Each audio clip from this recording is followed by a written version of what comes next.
Hello and welcome to The Game Changers, the podcast where you'll hear from extraordinary trailblazing women in sport. I'm Sue Anstis, a founding trustee of the Women's Sport Trust charity and the founder of Fearless Women, a company with a powerful ambition to drive positive change for women's sport. I'm delighted to say that this series of The Game Changers is supported by Sport England, who have done so much to tackle the inequalities women face across all areas of sport. From the wonderful This Girl Can campaign and initiatives that help shape school sport for girls, to schemes that encourage more female volunteers in the workforce, support female coaches and officials, and ensure more women from all backgrounds take leadership positions on the boards of our sports organisations. My guest today is the extraordinary Ebony Rainford-Brent, a former England cricketer, World Cup winner, sports broadcaster at the BBC and Sky, director of women's cricket at Surrey, motivational speaker and a podcast host. Is there no end to this woman's talents? I started the interview by asking Ebony if she could remember the first time she'd hit a cricket ball. It was quite powerful for me because I was about 9-10 years old. I was at primary school and I love football, so I knew nothing about cricket. I thought cricket was a weird sport. And I remember they said this guy called Tony Moody was coming in. He was a Jamaican kind of heritage guy, was teach cricket. But I remember being like, cricket? That's a bit weird. Like, what is that? What is it? And I was resistant. I remember being like, nah, I don't fancy it. One of my teachers were like, look, just give it a go. It's something different. You love football. Maybe try it. And I remember so clearly, like the first moment I hit the ball, it was like a plastic bat. We were on a concrete playing field and the orange ball flew out the cage. And I was like, wow. Like I was just hooked. I was hooked. So that was it really. Once I hit my first ball and I was running around with all the boys in the playground, that was it. I was in. I loved it. And what do you think it was about it then? I said that sensation of hitting, but what else was it about the game as you started to play that you loved? Yeah, so we played street cricket for a long time, so it's very different to sort of your traditional game. So it was so fast paced. But I think what was different is there were so many strategic things. So I remember just being like, right, if I want a wicket, I need to work this guy out. And it's different to football or basketball. Yes, there's strategy, but you're moving, you've got plays. I think with cricket, I was able to go, right, how do I want to get this kid out? Or where do I want to hit this ball? And I think it was the ability to, within a game, have my own individual sort of strategy. So then you're thinking constantly, right, what if I do this? What if I try and spin it? What if I bowl it faster? I just found that I loved the thinking process behind it. So it's a very strategic game, and you could pick that up even in street cricket very quickly. That's really interesting. I've never thought of it from that side before. I've never played cricket. That's probably why, isn't it? We'll get you there. We'll get you there. You mentioned other sports as well, and you've obviously mentioned there basketball, but athletics and netball. And so, did you play lots of sports at school? Yeah, so at secondary school in particular, I played netball, I played basketball, like English schools level. I played athletics, English school standard, squash. I played loads of sports, netball. I think the difference actually, there's one difference was, I remember there was a chance I could have possibly tried to creep into England basketball or England cricket as a sort of teenager. But there was a lady called Jenny Washrat who became my like mentor, and she had her mindset on making me a cricketer. Like she just did everything. She got me scholarships. She would drive me up to training all around the country. She was just amazing. So it was kind of her passion for keeping me hooked in the game that was the driver. Like I loved being around her so much, and she was just so supportive. And I think because it was financially tricky as well for mum, that extra help towards the cricket kind of made it like, all right, there's someone investing in me and, why not? So even though I had a lot of other sports I possibly could have kicked on with, a lot of those, it was cricket that ended up being the winner, I guess. Can you remember at what point you knew you were really good and you had great potential? Yeah, that's a good question. I would say I remember the first time I got an England junior letter. So I was 14. And I remember I got this letter which said, you've been selected to join England junior training. And then it was addressed to Ebony Rainford-Brent. And I went to my mum and I was like, Mum, they've got the wrong person, because I didn't think I was that good. And she was like, well, Ebony, I don't think there's any other Ebony Rainford-Brents out there. And so I would say even like playing in England teams in my junior years, I didn't really know I was good. I don't know if I ever had that as a sort of a thought process. What I would say is I mostly dedicated myself later to it after injuries because I was just so passionate about trying. But I don't think I ever had that thought process like I am good at this. This is something I could thrive until much later, maybe even into my sort of early 20s. It just wasn't really a thought process for me. Just enjoying it. Mm. And you grew up in Brixton, and family life growing up was difficult. Are you okay to talk about your brother and what Yeah, happened there? definitely. Without going into too much detail, but I can give you sort of snapshot. So yeah, we grew up in sort of Herne Hill Way, Brixton, and I think it was those days was early days of knife crime. So now I think it's maybe much more common. But then it was, it was difficult. I was about 5 years old and he was 16 at the time. And it was someone he knew through school and growing up. And it was just an argument between them. I think my understanding is it's over a girl that they were both interested in. And the guy planned, and yeah, stabbed him a number of times. And it's something that maybe I'm processed now as an adult. I think it's taken me a long time to process, but it's the sort of thing that happens within poorer communities. I think if people understand the sort of dynamics of what does happen and why it happens, it makes more sense when you're in it. But it's something that rocked us. It rocked me emotionally for years. I think sport was actually my release. It hit our family hard. I would say it's taken us till now, I would say, and that's a long time later from 5 years old to kind of recover and process losing someone in such a tragic manner and so young. And I know it might not kind of relate directly to a lot of people's experience, but I think we've all had like a sudden loss sometimes, and a sudden loss in a shocking way is just it's really hard to deal with. So yes, it was a sad thing for our family and something that I really feel for families who are going through that now, because I don't think you can get over those sort of experiences at all. And family-wise, so you've got two brothers now. You're still close to as a family unit now, coming out. Yeah, kind of. One brother's been inside for a long time. We haven't really had much contact. I'm not sure what he's up to now, but we're estranged as such. And then another brother I'm really close with, yeah, Dom. So we speak most days, and he's been most probably one of the. Even though we argue, I don't know about you guys, like we have that sort of fiery sort of relationship, but he's also been. One of my biggest supports, buying me spikes when I needed it as a kid, through to helping me get my first flat. He's that sort of practical brother who just gets stuff done for you. So yeah, I've been really lucky to have him in my life. And cricket's such a white middle class sport, in huge Mm, contrast really to multicultural city, really, where you grew up or grew up in Brixton. Did you feel like you belonged? You talked about street cricket initially, but as you moved mm. into the more traditional format, did you feel like you belonged in the cricket world?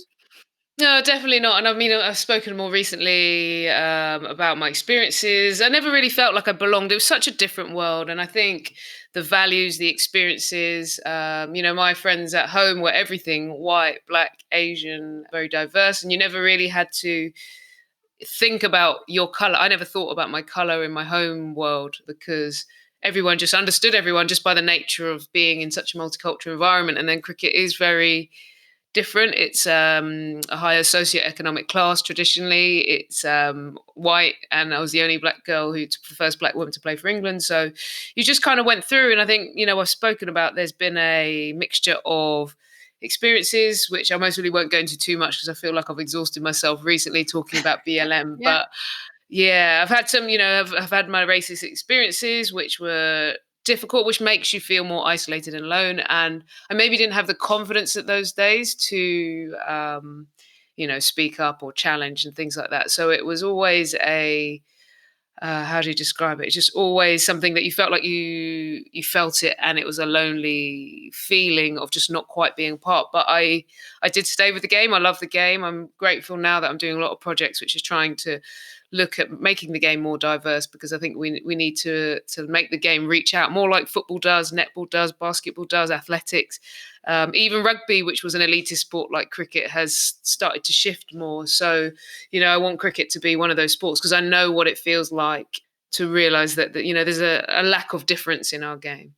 And why do you think more girls haven't come through the path in the way that you did? So obviously they came into your school, they inspired you, and you Mm. started playing. So why were there not more Ebonies that followed around your time, do you think? So mine was complete pot luck. So the lady I spoke about, Jenny, she spotted me when I was about 10 by chance at this sort of competition where they had to have a girl. So I think I got roped in like to be the, come on, there's a girl, get her in. And she saw me at this. I remember her going to my mum and doing all the sort of selling, come on, let's get her in. She got me into Surrey, etc. If you look at the pathways, which I'm starting to do a lot more work looking at, it's not connected from inner city to our traditional game. It's not at all.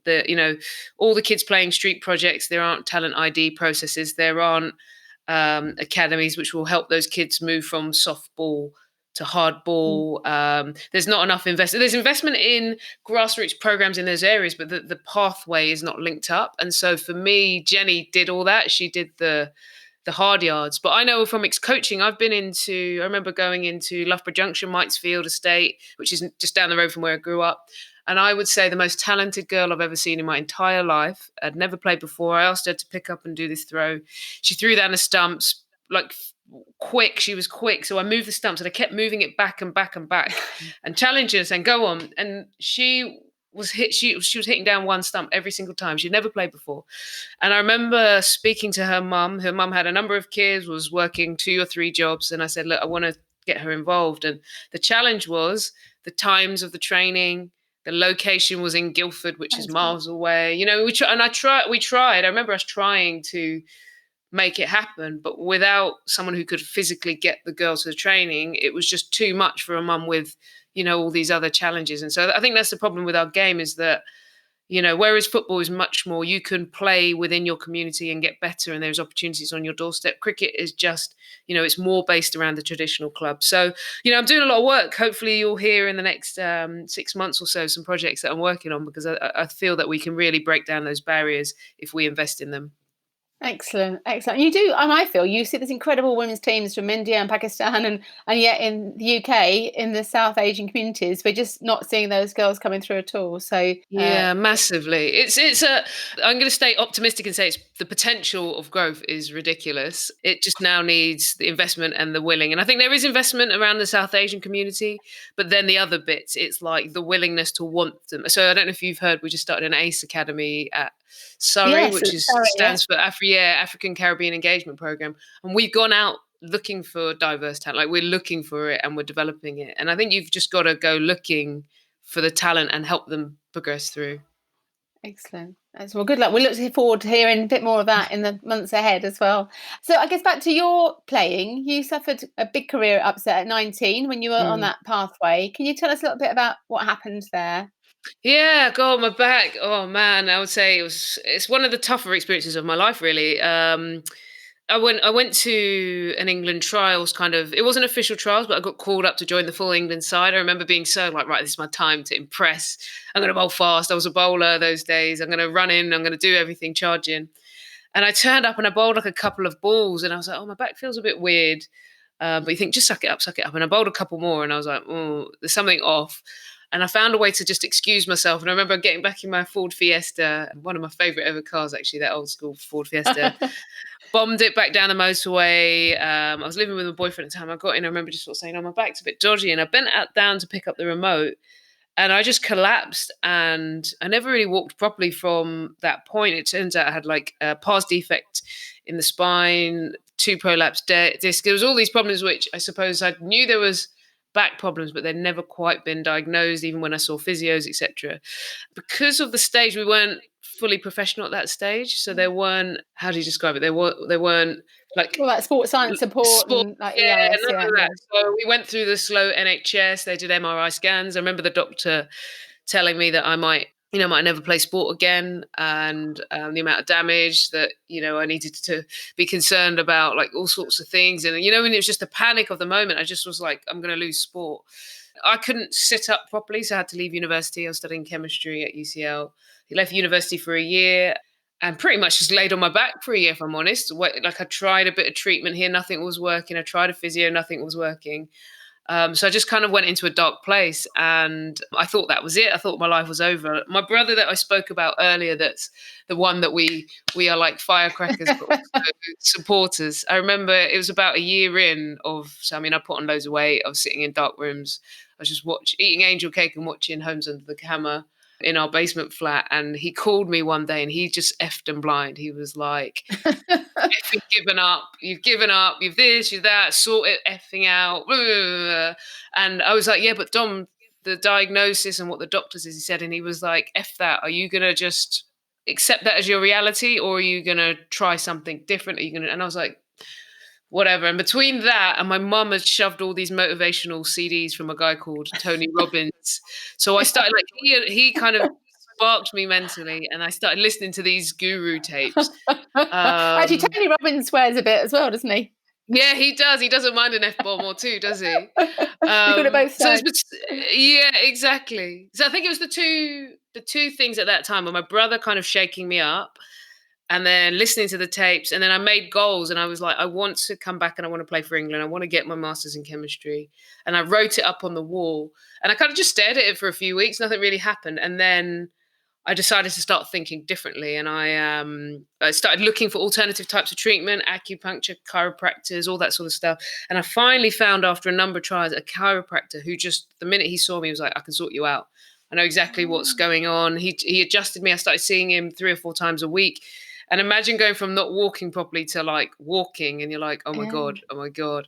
So it's a process. It took 3 or 4 years. I'd love to say it was an overnight thing. It was, he got me back to walking first year properly, then running. And then by the time I was kind of ready to play sport, and my brother funded that as well, then the funding was available through, some university initiatives and sports initiatives. So that was it. I then got back. So it was tough, I have to say, mentally, to have a year pretty much laying on your back and just putting on weight and feeling hopeless is a dark place. Yeah.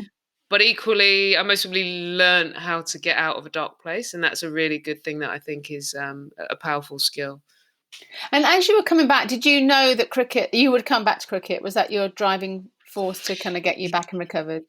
Yeah, it was World Cup. And that's what my mum found the papers, because I used to write a lot of goals down. I remember it was just thinking about, I want to be part of that World Cup. And it was 4 years away. It was the one we ended up going on to win in. So it was 4 years away from when I wrote it. And it seemed like a bit of a pipe dream, but it was also just the what if, the thought of what if I could get back? What if? That was the thing that drove me. And I knew if I was able to get back to playing to an international standard, I would have got my body back to a reasonable amount of health. So it was like a driver of like, can I work out and push myself? And, my back's still not perfect. I have to do a lot of work on it, but I'm still glad that I went through that process. Absolutely. And when did you make your full debut for England? My full debut, so 2007 was my first debut, even though we've got a cap for some stuff we played at junior kid, but that was my first proper debut, 2007, and the World Cup we won was 2009. And you mentioned earlier that you were the first black woman to play for England. So when did you realise you were kind of making history? How did that feel at the time? Yeah, it was weird. I remember, so our media manager at the time, a lady called Imogen, it was when we were in Chennai and we were out there, and she just said, Ebony, I don't know if it's me, but I think you might be the first black woman. I was like, nah. When you're like, nah, it's 2000 and, it's 2007. And I'm thinking, I live in an environment which is all sorts of people. I was like, no, just check it. And then when she told me, I was half embarrassed, because I think they made a little announcement or sort of put it in the notes somewhere. And I remember just feeling a little bit embarrassed, because I kind of didn't feel like, oh, this is amazing. I felt like, why are there not more? I just, I wanted there to be more. So I was a little bit embarrassed. Like when people talked about it, I was like, yeah, I am. And I didn't sort of embrace it. I didn't own it. I think it's only now as an adult that I'm like, okay, look, this is cool. And it's something that I can leverage to say, look, let's bring more in. But at that time playing, when you're the only one as well, and like saying it in the team, it wasn't like everyone was like, oh, that's really cool. It would have just been a bit like, okay, why are they making a big thing? So it wasn't a thing that I embraced for a long time. I felt a bit awkward. Wasn't celebrated by a media making noise about not really. No, we weren't. And our media was kind of so limited then, just to, did they win, did they lose? And that was it. There was no extra narrative or, attention at that stage. So, Sophia Dunkley, who was the next player a couple of years ago, so it's been 11 years between me and her. So she's not regular in the team, but she played a couple of matches. That had a little bit more traction, which was nice just to see that progression, because the stories are now out there, and hopefully she can keep flying the flag. And more to come. Yeah, and more, a lot more, yeah. And cricket doesn't really have a particularly good reputation in terms of its male-female balance in the past. But do you think Claire Connor's appointment as president of the MCC is a sign that things are changing in the right direction there? Massively. I mean, her as an individual anyway has done so much for the game. I'm thinking as soon as she came in, she got a chance to shine contracts, which meant the girls could work part-time. Then she got it to professionalism. We see in laws. She's done so much. And I think if there was ever a space, and anyone who watched the final of the Women's World Cup in 2017 would have seen a packed stadium, but the pavilion where the members were was empty. And it was just, and you knew people were gagging for tickets. There were people outside the ground. And you're just thinking, if that was a men's World Cup final, it'd been absolutely rammed. And it showed, I guess, to the world who looked at the diversity of the crowd, the families, the kids. It was so beautiful. And then just to see that whole was kind of a reminder of where that sort of side of the game is. And what's good about Claire Connor's appointment is she knows how to go into a boardroom or a tricky environment and make change. She's done that. And I think, MCC making that, I think that's an important statement. Not only is she's credible in her own right, and nothing to do with gender, she's credible in her own right, but also that's a point from them to show, I think, that they're thinking forward. They know they need change, and she would be the perfect person to do it. Excellent. And just to go back, so 2009, rather, you mentioned you obviously part of the winning team at the World Cup. Did you go into that tournament thinking you could win? Not you personally, but as a team? As a unit. Yeah, we did. Do you know what was really interesting? So when I made my debut 2007, we lost every single game in that tournament, except I think the last one when the results had been decided. And it was a really painful experience. I mean, the excitement of, oh my God, this is my first tournament. And we saw ourselves as a team that could compete, and we couldn't. It was a World Series, so it was Australia, New Zealand, India and us, who were meant to be the best 4 teams in the world, and we were completely outplayed. I just remember us being like, this is not good. Like, we're nowhere near where we need to be, and we got the World Cup in 2 years. We got no chance. Charlotte Edwards, our captain, was like, look, guys, we need to scrap and change everything. We had like a change of management. The players got shaken up. There were a few F-bombs at times in the changing rooms, everything you need to kind of shake up the environment. But what was so fascinating is how, like, the new lens of, we were like, right, we've got pretty much 18 months to get our acts together. And we all worked out exactly what our role was. And my role was interesting because I was at that stage an opening batter because my bowling had kind of gone because of my back down the way. So opening batter, but also I knew I might not play every game. So I knew my role was also to bring energy. If I was not playing, I'd have to bring energy to the field, to the bringing on the drinks, to the supporting your teammates. So everyone got clear, right? Like, what is my role on the field? What is my role off it? What do we need to do to click? And we just kind of started finding this flow. And then we went on this unbeaten run up into the World Cup of nearly 20 games where it just clicked. So I think by that point, turning up to the tournament, we thought, do you know what? We can do this. We've worked out what we need to do. We've got the management right. We've got the roles and responsibilities right. And so we did believe it. We went there with a real belief. I would say it's one of the most surreal experiences for me because I've been in work environments and team environments, etc. But it was almost, we got to the point that we were so clear and everyone believed and everyone was 100% like behind it, that there was no arrogance, but it was just like, it's going to happen. It's just going to happen. We're just going to do what we've been doing and it's going to work. So yeah, by the time we hit the World Cup, I think we knew it. And that whole year, World Cup, World T20 and the Ashes, we just went on a run. I mean, we fell off a cliff a little bit after that, but at least that year was incredible. It was really incredible. Did you have psychologists working with you then in terms of mental attitude for the team as well? Yeah, in and out. We had now it's, much more of a staple thing in the teams. That stage, it was, some players really embraced it. Someone like Claire Taylor, who's one of the greatest players that we've ever had in our women's game globally, but she was part of that team. She was someone who very much embraced it and she would seek it out. Some of us young players, we would do the occasional kind of group session, but a bit like, what is that? I mean, I've now become an obsessive about sort of mindset and psychology, but at that stage, you could take it a little bit and not take it if you didn't want to. And some players really embraced it. But now, you see how it's all evolved and it's a very common thing that everyone embraces psychology now. But then it was a bit hit or miss. I was a bit like, what is this? And then when I saw us win and I saw Claire Taylor do everything she did, and then she gave me a book, The Habits of Highly Effective People by Stephen Covey. And after I read that, then I was like, oh wow, there's like a whole nother world. And I think that just opened up the mindset for me. And how did that win affect women's cricket in the UK at the time? So back in Mm. 2007. Oh God, it's had so many impacts. I think before that, like I was saying, people might just report on a result or loss, like somewhere at the bottom of a website in a page. After that, it was the first time. Like I remember we made front pages on a couple of big newspapers, and it started to be talked about.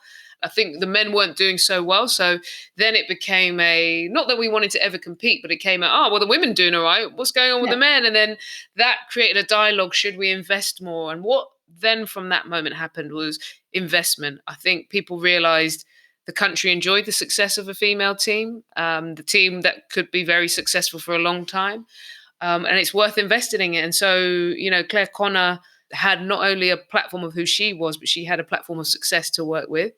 Individually, it changed lives. Me and Isha Gua, who retired not long after that, all of a sudden having a World Cup title, it was like, oh, why don't we get them on to commentate on a game or two, which has then turned into a whole career that's forged pathways. And it gives you credibility, even if, I wasn't the best player in the world. People don't mind hearing from a woman if you've, won a World Cup. So it did change careers individually. So I would say everything has kind of progressed. And then the 2017 win at home, I think, was the complete flip point for real. Like, right, this is the next level in women's sport. I think that packed house at Lord's summed up to a lot of people what the potential is for the women's game.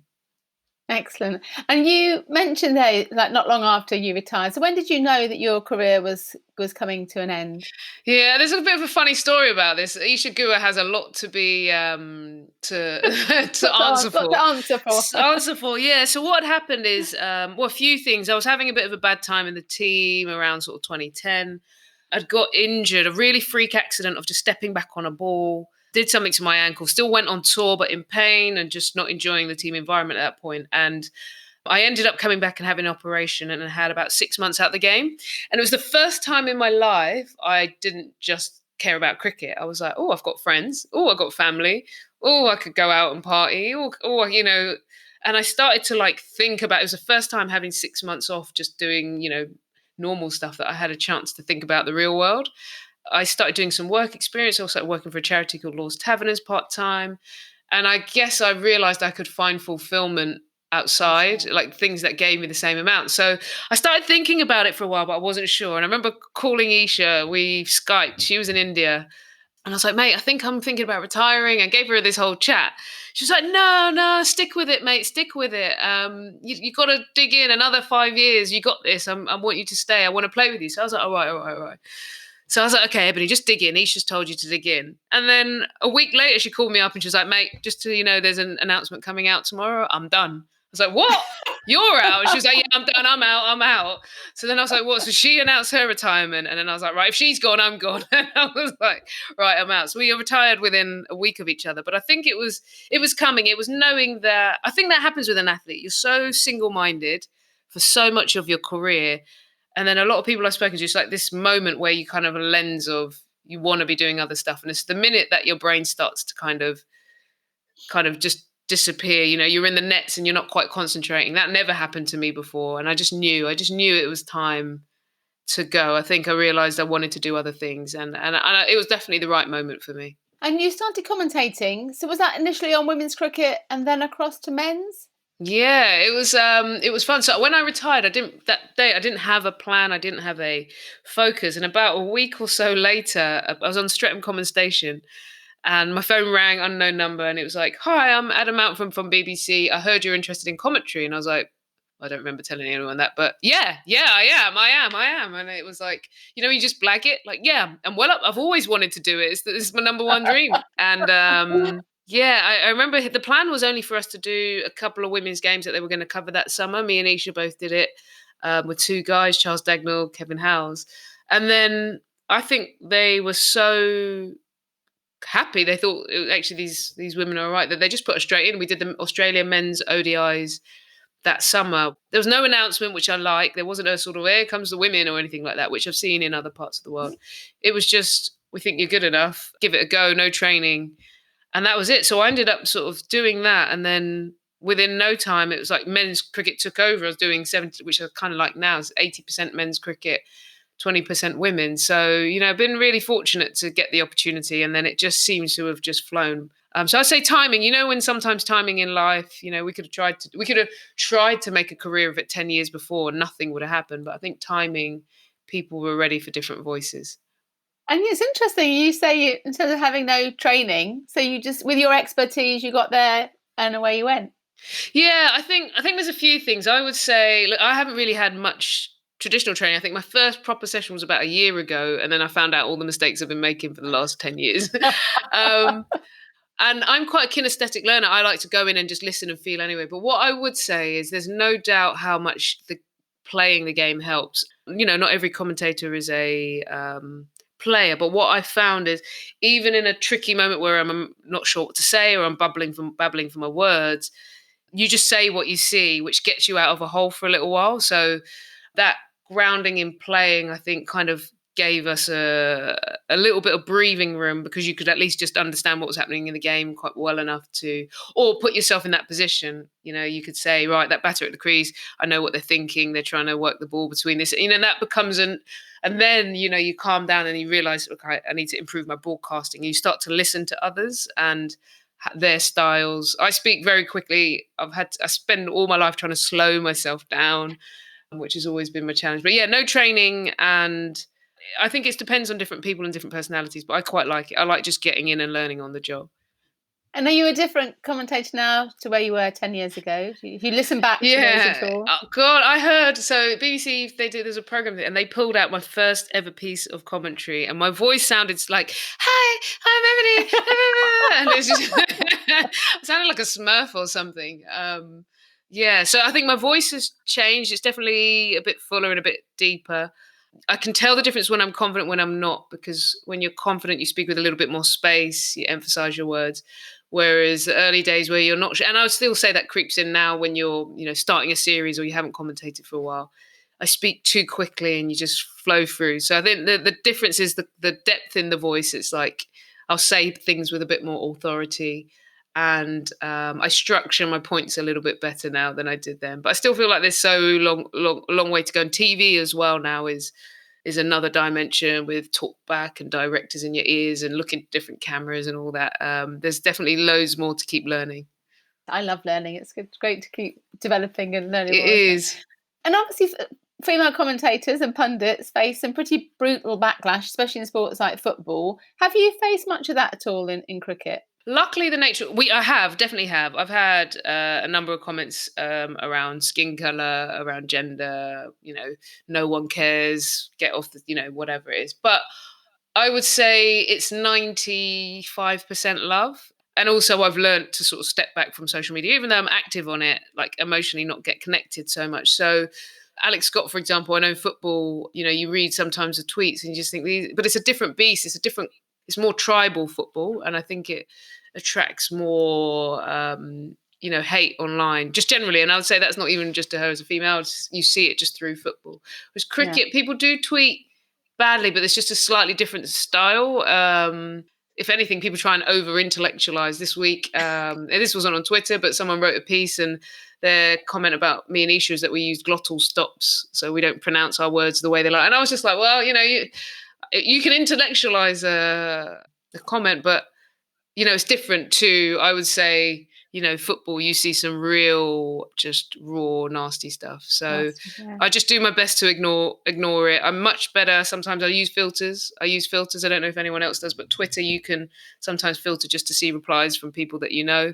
So if I've got a busy period and I just don't want to be bothered by dodgy comments, then I just turn it off, so you just don't see it. That's good to know that. Actually, we should let some of our younger female athletes we're working with at the Women's definitely Sport Trust do know that. about that too. Yeah. And you've mentioned there, but it's wonderful to see so many women in cricket media now. And I was lucky enough to interview Ellie Oldroyd last week. And I guess with her and then Alison, and you mentioned Isha and you in terms of the coverage for the latest test. Do you feel things are moving significantly in the right direction for women's media? Massively. I think there's so much, like, first of all, Ali, I think, was someone who, the producer who called us, I think Ali had spoken to them like a while back and said, look, when these girls retire, get them in. The one thing I would say was I always knew, seeing Alison and Ellie before us in that space, even though I didn't know them personally that well at the time, but I'd seen them. It was kind of like, it's okay because there's a couple. Then, me and he sit on the analysing side. They were more on the presenting side at that stage. But I already felt possibility because I could see it. You kind of need to see something before you believe it. Then, like, you go forward to 2017 World Cup, and it was an all-women female team with high-quality broadcasters that are working in men's and women's cricket around the world. Mel Jones from Australia, one of the greatest broadcasters, male or female, full stop. Natalie Jamanas from South Africa. When you look around a team, you're like, wow, this is a milestone. Not only are we an all-female team, but we're also a high-quality female team of women working across sport, just regardless of its gender. And that kind of mentally just cemented to me how far the game's come. I still think there's a long way to go. I'd love to see more written journalists, female journalists. I think we've got some, and Telegraph's women's sport doing so, but I'd love to see more. The only thing I would say is you still do walk into the media centre, and I think the commentary box has improved, but you still, when you look across the mass, the written journalist, there's a long way to go still there.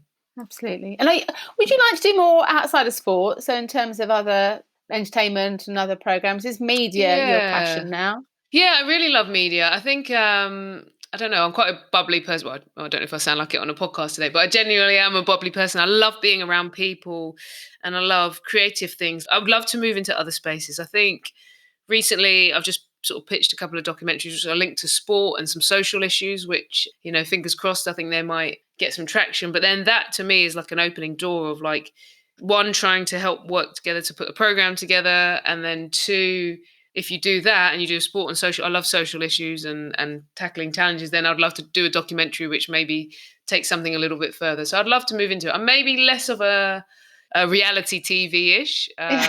You're not going to start dancing this Christmas or anything? Or... Yeah, I mean, don't get me wrong, you'd maybe consider it, but that's not my natural kind of direction. Yeah. But I think I'd love to get into programs and even actually behind the scenes a little bit on putting program ideas together as well. And aside from the media work, you're obviously really active within the management of cricket as well. So can you tell me a little bit more about your role at Surrey? Yeah, definitely. So given a role 5 or 6 years ago, director of women's cricket, it was really, great from our county that they just saw that women's cricket was growing, but they wanted someone to come in and have a real focus. So it was not only looking at the performance strand and how we can, improve the performance. By the way, I'm just going to say today that our Surrey women have won 2 trophies already this summer. I'm just so excited. So we just have to give a shout out to Hannah Jones, the captain, and everybody. But one was to get the performance up, but actually it was more to integrate women's cricket within the club, because we have a commercial team, marketing team, finance, etc. And women's cricket kind of sat over there on a shelf somewhere, and I think the club wanted us to bring it in. So it was a lot of, getting to know everybody across the whole club and get them caring about women's cricket. And it took a few years. It took a couple of years just to get it on everybody's lens. But now my role is much more hands-off around the women's game. I sit on the board, so then you can push agendas. For example, this year with COVID, we were able to talk about we want women's cricket to be the first back, and we were the first game that Surrey played male or female. We streamed it under lights at the Oval. It can bring up agendas around diversity. So yeah, that role has changed. It's much more sort of step back and strategic now, whereas when I first started, it was very much hands-on and trying to get everybody caring. But now we're looking at, how can we leverage and grow the women's game? And, I know we're both interested about commercializing the game, and I think there's a lot more we can do there as a club. So I'm focusing on some of those sort of lenses now.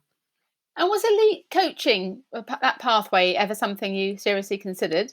Yeah, good question. I've done some badges and I started doing my level 3, but I don't have enough patience. I get so emotionally involved. Whenever I sit on the bench, the players were just like, Ebony, shut up. Like you're just a bit too keen. I think it takes, coaching, and that's one thing, you got to know your strengths and weaknesses, right? I think coaching takes a certain level of patience, allowing someone to develop in their own space. And sometimes that means you can't fast track them. They've got to find their own way. And I get so frustrated because I just want to be like, right, just do this and do that. And I realize that that's not quite the best coaching mentality. I think I'm much better in a management role. But I think when I got to coaching, I just almost went too far and got too emotionally involved, and that's not quite the skill set you need. My best coaches have had this ability to kind of give you that little bit of insight when you need it, but then step back and let you grow. And I just struggled with that balance. I was just always I can help somebody one-to-one with ideas, which I've done. I think you could try playing this shot or that shot, but not so much day to day. It wasn't quite my skill set. And what's your balance of your time? I guess it's different at the moment in COVID, but in terms of your media work, you're working with charities, you're working with a club, you're doing motivational speaking. So yeah, how does it all work? The balance is non-existent. I think it's more of a lifestyle. So what I mean by that is when I started with Surrey stuff, I was already doing my media. So my media was my main focus. So we knew that I was starting. So we said, look, let's try one day a week in the office, then with, emails and stuff like that around. Whereas now I would just say it's a lifestyle. I mostly talk every day to say, I was on the phone a moment ago, I've got projects to write. It's just a lifestyle. I've never really been someone who clocks time. And I think that's a useful thing in the jobs that I do, because my media is maybe on paper 80% of my work, but then I would say my Surrey stuff might be 30%. And that's going over. Then you do a talk, and then you do this. So I've had to learn to get my time managed better. As you might know, I've got someone who looks after my diary, actually, which helps me structure my life. Like I've tried to put things in blocks so I can get time to think about things or time to work around traveling and schedules. So I would say every job is mostly overdoing what it says on paper, and it's more of a lifestyle than a job. There's no sort of Monday to Friday and then you switch off for to-do days. I don't think I've ever had that. I'll be on tour in New Zealand writing strategy documents for Surrey or something like that. It's that sort of lifestyle. And you have your own podcast, so The Art of Success, which I love, and it gave me lots of inspiration. Oh, thank you for listening. Starting this podcast too. So how much did you learn? I mean, I've loved doing these podcasts, but how much did you learn from talking to other people and some amazing guests you've had as well? Yeah, some amazing people. Everyone from people like Alistair Campbell to Richard Osman, who's TV amazing producer from Endemol, athletes, all sorts. I learned so much. I think the first thing I learned about is like failure. I mean, we all know it, and we know that you got to be okay with failure. And I was so scared even just to start doing it. But then every time I listened to someone, you could just hear the failures through their story, but how they just kept going and going and testing. And that was resilience, really, is just going despite fears or despite. And I think it kind of reinforced for me, like, it's part of life. I also, the other thing, which, I did a little summary episode once, but strategy, I couldn't believe how strategic thinking so many people were. Alistair Campbell, well, he was a spin doctor as such, but he talked about how he viewed a lot of things, and it opened my mind to strategy.